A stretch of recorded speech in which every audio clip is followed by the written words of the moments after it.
Cumprimento a todos, aberta a presente sessão. Esta sessão desta dia 23. Meus pares, a ata em análise, alguma consideração, necessidade de leitura também. Nada a ver, então, aprovada. A continuação do julgamento do primeiro da pauta, né? Que é o processo número 257.605, está prejudicada em razão da ausência justificada do Dr. Jones Gataz Dias, que pediu vista dos autos. E possivelmente na data ou no dia de amanhã ele se fará presente porque houve um impedimento profissional dele lá na comarca de Várzea Grande. Então está adiado para amanhã. Não há nenhum pedido. Passemos então ao número 2, de relatoria do Dr. Pedro Francisco da Silva.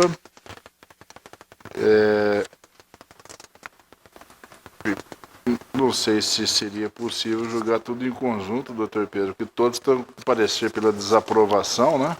Eu até proponho, já que os votos estão liberados, né? Dá para julgar todos. Então, anuncio todos. O 2 é o processo 4709-20 e requerente a prestação de contas Susan Kátia Rueda Silva, parecer pela desaprovação das contas. Também o número 3 do processo 541685-2010, prestação de contas, requerente Tatiane Nascimento Santos, que era candidata. Também o 4 da pauta, o 537788, prestação de contas, requerente Aurica Elisa Sim, candidata. E também, agora, requerente Álvaro José Ormundi, candidato ao processo 445.292. E também o 6 da pauta, processo 499158, prestação de contas, Sérgio Bastos Santos, candidato. Todos eles o parecer pela desaprovação das contas e todos a relatoria do excelentíssimo senhor doutor Pedro Francisco da Silva. Quem passa a palavra? Julgamento de conjunto. Bloco. Então, eu submeto aos eminentes pares a minha proposta de emenda que reflete o conteúdo dos votos que estão disponibilizados, todos no sentido acompanhando o parecer da douta Procuradoria Regional Eleitoral. Primeiro caso, pela desaprovação das contas.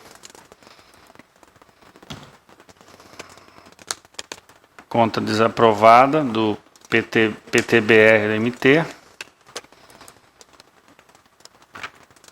No segundo caso, também pela desaprovação das contas.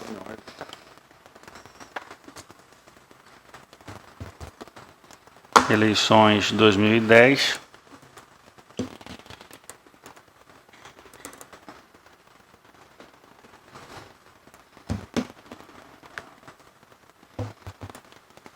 Estou à disposição para algum esclarecimento dos eminentes pares. Os pareceres mantidos.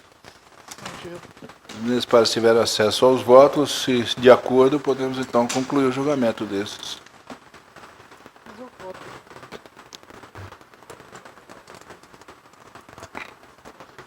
Todos de acordo? De acordo. Então, para todos eles, o tribunal, por unanimidade, desaprovou as contas nos termos do voto do relator em consonância com o parecer.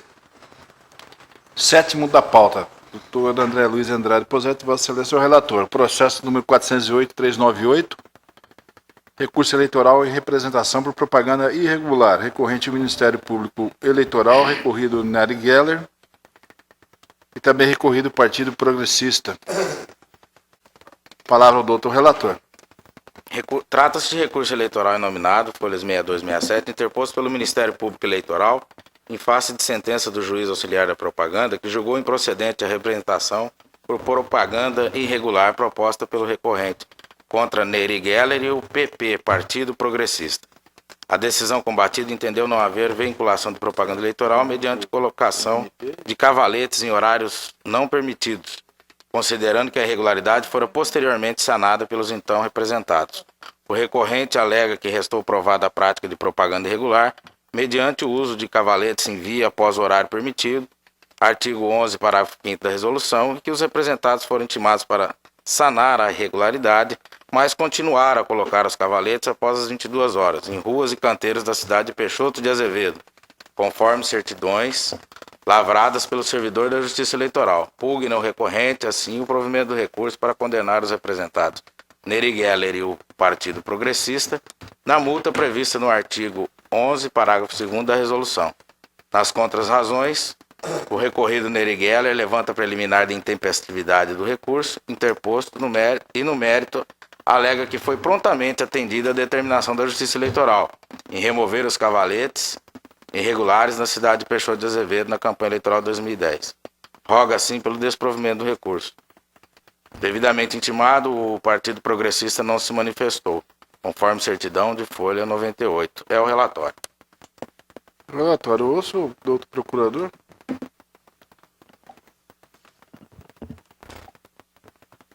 Obrigado, senhor presidente. A situação aqui é relativamente simples.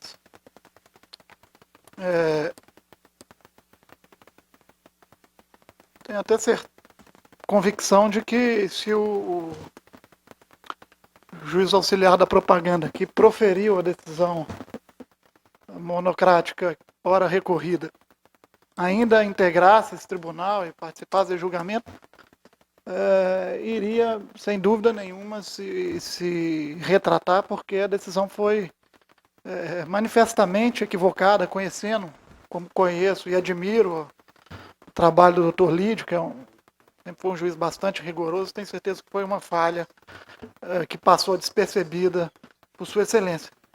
Uma vez que, do ponto de vista jurídico, não pode haver aqui a menor hesitação quanto à irregularidade que foi cometida. O candidato, a Justiça Eleitoral constatou a existência de cavaletes nas vias públicas desse candidato durante o período noturno. Todos sabem que os cavaletes só podem permanecer nas vias públicas até às 10 horas da noite, salvo engano, ou 18 horas. Não podendo permanecer durante a noite, a madrugada nessas vias, eles devem ser retirados e recolocados no dia seguinte, isso é tranquilo. Foi constatada a permanência desses artefatos durante o período vedado e o candidato foi notificado. Foi notificado para retirar esses cavaletes. E 2 dias depois dessa notificação, como só ia acontecer, como de praxe, o juiz determina que o oficial de justiça lavre um termo de constatação, um segundo termo de constatação, de verificação, para conferir se de fato foi cumprida a decisão, se o candidato notificado e o partido político não incorreu novamente ou não continuou incorrendo na mesma ilicitude. E, feito isso, o oficial de justiça, o servidor da Justiça Eleitoral, constatou que no mesmo local, também no período vedado, no período noturno, estavam colocados os cavaletes idênticos àqueles que haviam sido identificados no primeiro momento. Ou seja, a ilicitude subsistia. E aí o candidato, uma vez representado, uma vez demandado, se sai com a justificativa de que, na verdade, ele retirou a propaganda no dia seguinte ao que ele foi da notificação, ele recolheu os cavaletes, mas colocou de novo no dia seguinte e deixou por lá mesmo. Por mais um pernoite. Ou seja, é uma situação que beira o esdrúxulo, beira o absurdo. O candidato tenta se eximir da infração, confessando que voltou a incidir na mesma infração. E o doutor Lídio, o juiz auxiliar, eu digo que claudicou, que cochilou nessa decisão, porque conheço o rigor, o tecnicismo de Sua Excelência e admiro o trabalho, aceitou essa justificativa, dizendo que realmente aqui não há como ficar comprovado que houve o descumprimento da primeira notificação, porque realmente não tem como se saber se o candidato nesse interregno não retirou e colocou de novo, como ele alega que o fez. Ora, ainda que tivesse comprovado, ainda que ficasse comprovado, ainda que tivesse claro no processo que o candidato fez isso mesmo, que ele retirou a propaganda para depois tornar a colocar, é evidente que a infração se configura e a multa deve ser aplicada. Porque a notificação não deve ser compreendida simplesmente como uma notificação para ele retirar e imediatamente depois ficar autorizado a colocar de novo. A notificação é para que ele não incorra no ilícito novamente. Que ele faça cessar a infração e não incorra novamente na mesma infração. Se isso não está dito literalmente na norma, é porque não precisa ser dito. É porque há deduções lógicas, interpretações, consequências óbvias, não precisam estar escritas na lei. A lei, ela não é escrita para pessoas ou para seres que não têm razão, que não têm capacidade de discernimento. Ela é escrita, ela é feita presumindo a capacidade de raciocínio das pessoas. Então, o legislador precisa esmiuçar todas as circunstâncias e prever na lei todas as formas de bula da legislação. Seria um absurdo exigir isso, até porque a capacidade humana, a criatividade, a capacidade de fraudar a lei, ela é infinita. As formas de se contornar a literalidade da lei, elas são infinitas. É justamente por isso que existe a figura da fraude, da burla.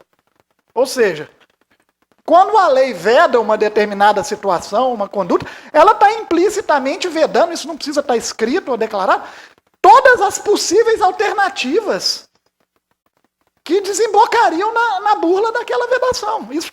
Isso é inerente à vedação. Então,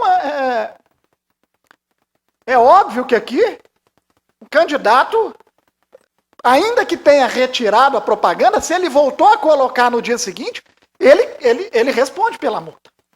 A lei já dá a ele a possibilidade de fazer cessar o ilícito.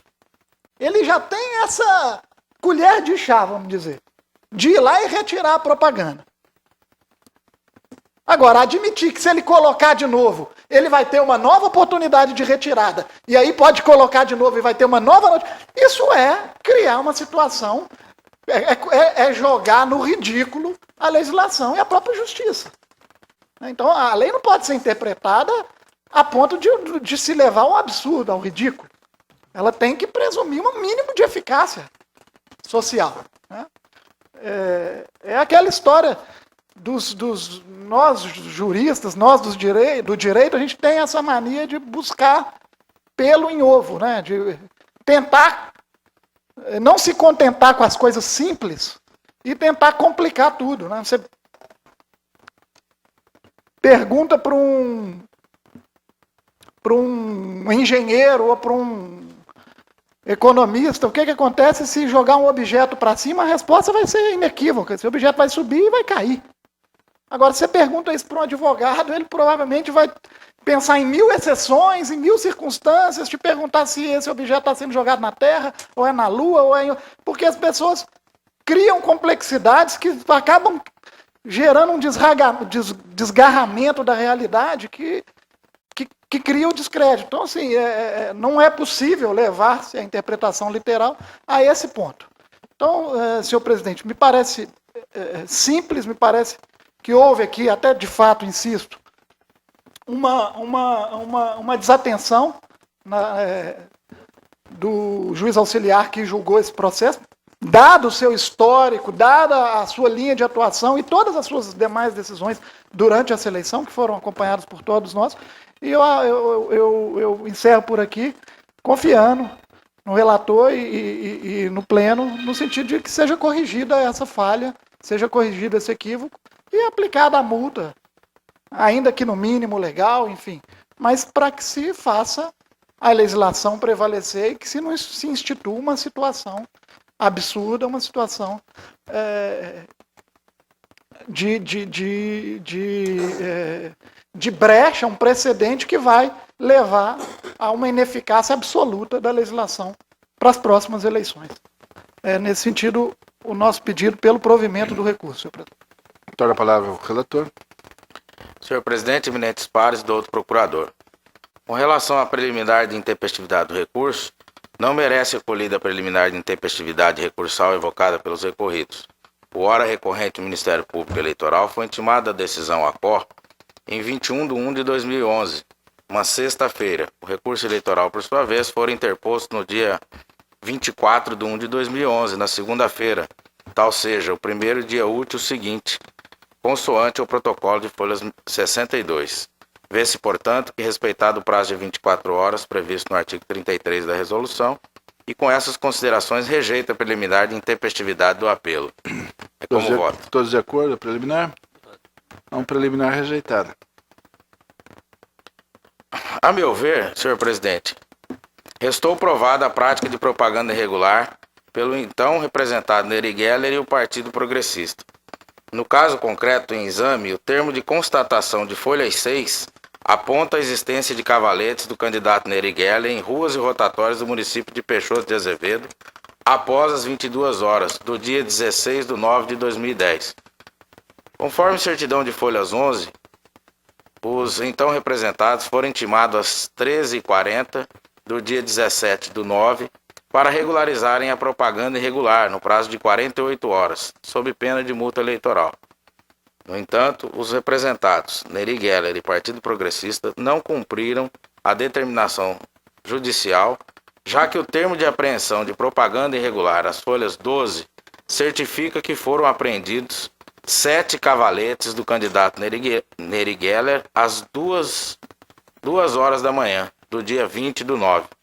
Ou seja, não houve a remoção da propaganda irregular por parte dos representados. Colaciono jurisprudências dos tribunais pátrios, inclusive deste egrégio tribunal, da lavra do relator desembargador César Augusto Bearzi. E com relação à responsabilidade solidária do partido político pela propaganda eleitoral irregular de seus candidatos, verifica-se, no caso, a aplicação direta do artigo 241 do Código Eleitoral. Verbis, aspa, toda propaganda eleitoral será realizada sob a responsabilidade dos partidos que por eles paga, imputando-lhes solidariamente os excessos praticados pelos seus candidatos e adeptos. Fecha aspas. Posto isso, conheço o recurso e no mérito dou-lhe provimento, com o fim de condenar solidariamente os representados Neri Geller e o PP, Partido Progressista, ao pagamento de multa eleitoral no valor de R$2.000, o qual fixo no mínimo legal, nos termos do artigo 11, parágrafo 1º da resolução. É como voto. Uma divergência, todos de acordo? Não, por unanimidade, rejeitou a preliminar e proveu o recurso nos termos do voto do relator. Senhor presidente, Pois não? eu quero me penitenciar Pois não. com a corte. Eu acabei cometendo um equívoco, um erro material em relação a um dos casos que eu submeti a julgamento, porque na verdade o parecer do Ministério Público é pela desaprovação, mas o meu voto é pela aprovação das contas. É o caso, é o item 6 da pauta, 470920, prestação de contas do Diretório Estadual do PRTB. Então retornemos. Vamos por o caso, julgá-lo. Gostaria de esclarecer melhor que nos outros casos idênticos o Ministério Público manifestava pela aprovação, e nesse caso o parecer é diferenciado. É o 2 ou o 6 que o senhor mencionou? Eu acho que é o 4.2 que está aqui no impresso, mas na pauta mesmo eletrônica é o item 6. É o 470920/2010, prestação de contas do Partido Político PRTB, eleições 2010. É a Susan Kátia Rueda Silva? Requerente, PRTB, requerente é Susan Kátia Rueda Silva. Então, vamos retificar aquela conclusão. Na verdade, vamos julgar agora isoladamente então, o de número 2. Então, estamos julgando então o 470920/2010, prestação de contas do Diretório Estadual do PRTB, eleições 2010, requerente Susan Kátia Rueda Silva. Anotado o parecer pela desaprovação das contas, com a palavra o eminente relator. Então, nesse caso, a CCIA opinou pela desaprovação das contas, ao argumento da não abertura de conta específica da campanha e não apresentação do respectivo extrato bancário, além das circunstâncias de que não foi possível efetuar a conferência da numeração dos recibos eleitorais em razão da ausência da solicitação de faixa numérica pelo Diretório Nacional da Agremiação. A douta Procuradoria também opina pela desaprovação das contas. No meu voto, mantido o parecer, né? Mantido? Permite? Sim, pois não. Porque realmente aqui eu também estou em dúvida quanto ao... Cadê o parecer? Até o parecer foi assinado por mim, pela desaprovação, mas a irregularidade aqui teria sido a falta de abertura de conta.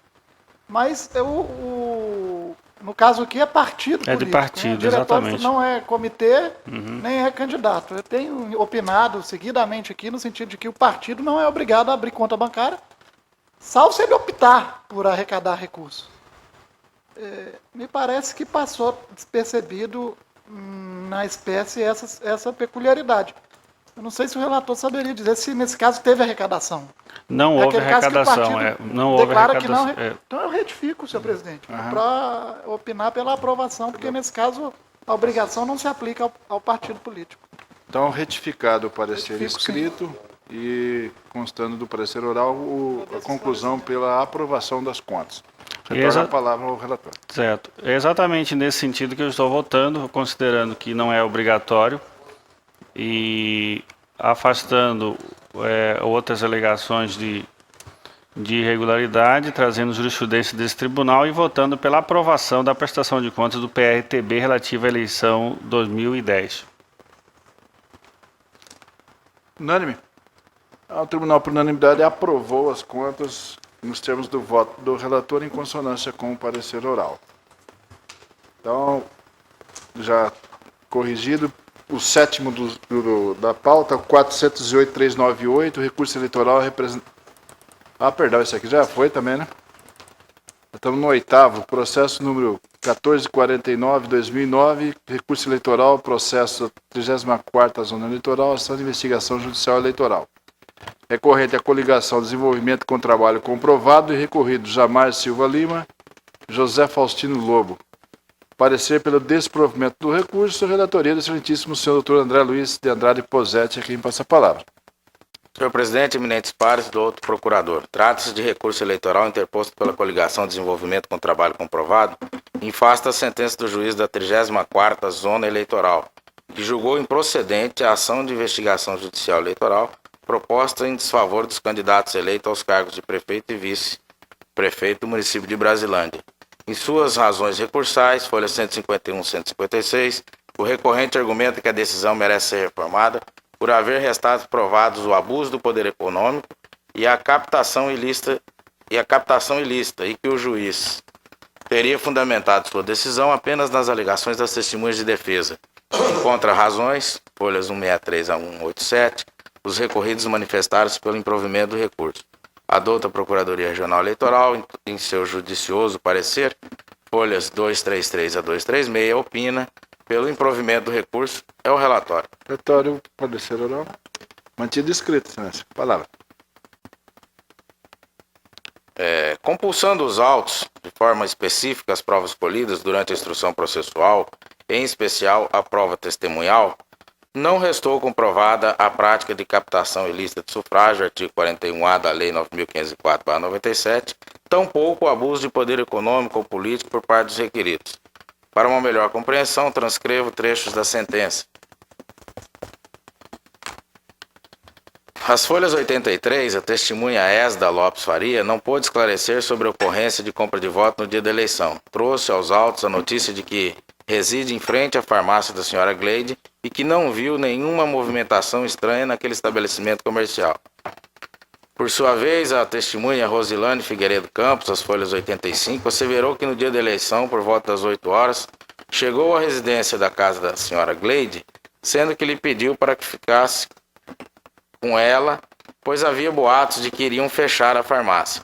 Disse ainda que por volta das 9 horas chegou o chefe do cartório eleitoral, o qual adentrou no estabelecimento comercial, a farmácia, e verificou que não haviam pessoas comprando votos, ocasião que esse sugeriu que permanecesse naquele local 2 fiscais dos candidatos, o Sérgio Benetti e o Zé Neves. Em depoimento prestado nas folhas 81, a testemunha Noel Costa Monteiro trouxe algumas informações mais relevantes para o deslinde da investigação. Com efeito, ele afirmou que estava na residência na sexta-feira, no dia 3 de outubro, quando chegou o senhor José Faustino e o cunhado do representado Jamar, o senhor Jaime, os quais chegaram numa caminhonete Hilux e ofereceram uma quantia em dinheiro para votar neles e comprar voto para eles. Asseverou que não falaram em quantia, falavam em quantia de dinheiro, porém não falaram no montante, sendo que não aceitou, solicitando às referidas pessoas que saíssem da sua residência. Ratificou que no dia da carreata do PT houve tipo de oferecimento, sendo que pessoas recebiam quantia de R$20 para a moto e quem andava dando esse valor era uma pessoa conhecida de nome Gazola, dono da oficina. Asseverou ademais que não viu o senhor Jackson receber dinheiro, não viu a referida pessoa que estava lá, pois passou de carro.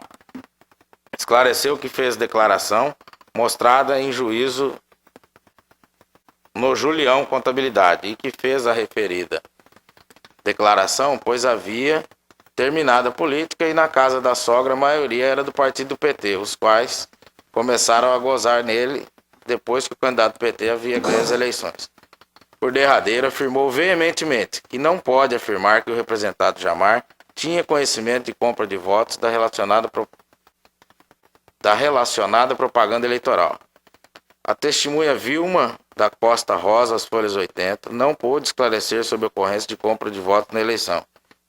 Em depoimento às folhas 82, a testemunha Jackson Honorato dos Santos não pôde esclarecer sobre a ocorrência de compra de votos no dia da eleição.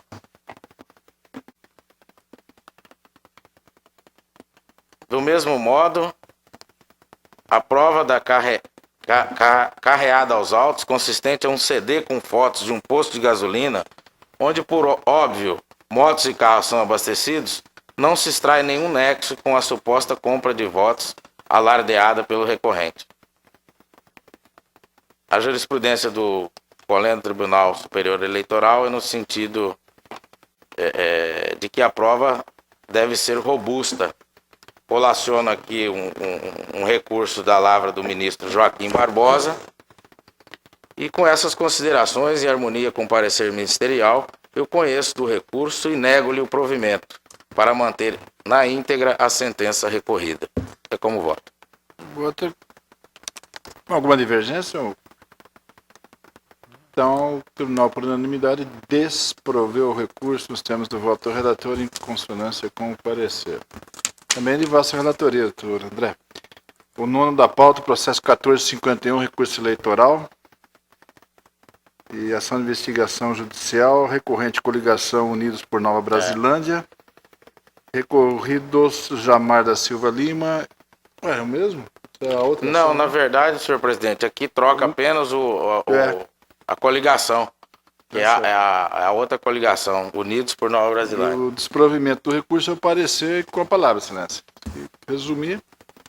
O relatório, ele consta as alegações de folha 144 a folha 150, que argumenta que a decisão merece ser reformada por entender que demonstrou nos autos o abuso do poder econômico e a compra de votos. A douta Procuradoria, em seu parecer, opina pelo improvimento do recurso ao relatório. Parecer? Mantido e escrito, excelência. Da mesma forma, as testemunhas que foram ouvidas, a senhora Esda Lopes Farias, Rosilene Figueiredo de Campos, Noel da Costa Monteiro, Paulo Roberto de Araújo, Sandro Alex Souza Ribeiro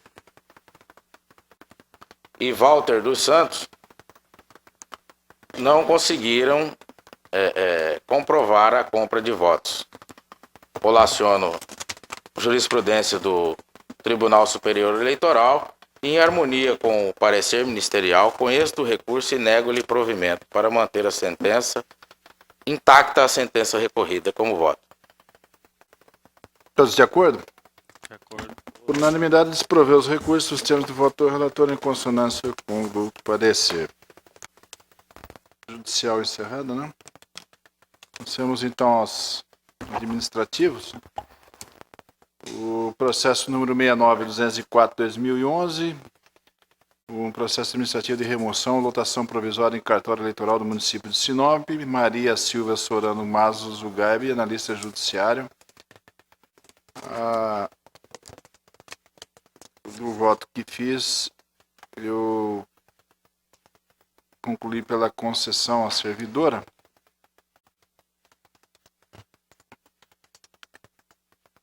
E para que faça o exercício provisório da 22ª Zona do município de Sinop, com fundamento no artigo 84.2 da Lei 81.12.90, 226 da Constituição Federal, concedendo ainda prazo de 15 dias para o trânsito da requerente a contar da publicação do ato.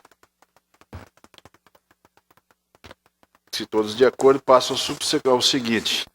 Então, todos de acordo com o 11º, que seria o processo 67395/2011, requisição do servidor Aurélio Ortiz para prestar à 6ª Zona Eleitoral os trabalhos em Cáceres. E o voto no sentido de deferir o pedido para que Aurélio possa prestar serviço na 6ª Zona com prazo legal de 1 ano.